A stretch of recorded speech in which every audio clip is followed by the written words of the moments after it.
খুব টায়ার্ড অবস্থায় এসেও স্বস্তি পাচ্ছি যে আমি কয়েকটা দিন একটু আলাদা আলাদা ছিলাম, আবার পুরাতন জায়গায় ফিরে এসেছি। আমার ভাইয়েরা, অনুরোধ করে বলবো, আমরা কখনো খানকায় থাকি বলে দুর্বল মনে করবেন না।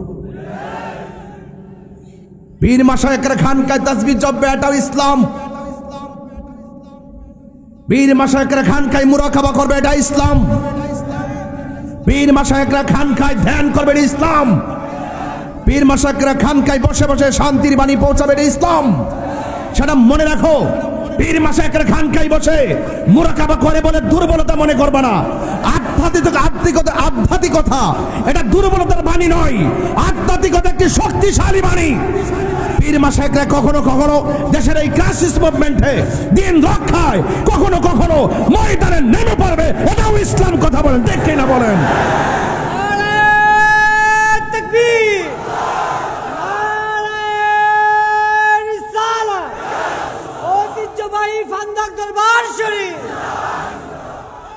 উদউ ইলা সাবিলি রাব্বিকা বিল হিকমাহ ওয়াল মাউইজাতিল হাসানাহ। আমার যুবক ভাইরা, মানুষকে দ্বীনের পথে ডাকতে হবে হিকমতের মাধ্যমে, সুন্দর কথার মাধ্যমে। এই জন্য সুন্দর কথা বলা মুমিনদের ভূষণ, ধৈর্যের সাথে কথা বলা মুমিনদের ভূষণ, হিকমতে কথা বলা মুমিনদের ভূষণ। তার মানে এই নয় যে বাতিলের সঙ্গে আপোষ করব, ঠিক না বে ঠিক? অনেক ধরনের অপবাদ দেওয়া হয় আমাদেরকে, দেওয়া হয় কি হয় না? আমরা আমার পূর্বে বলেছেন যে আমরা একমাত্র একজনকে সেজদা করি। জবান খুলে বলুন তিনি কে? আর দার্থহীন আওয়াজ বলুন তিনি কে? মাজার গিয়ে আমরা জিয়ারত করি,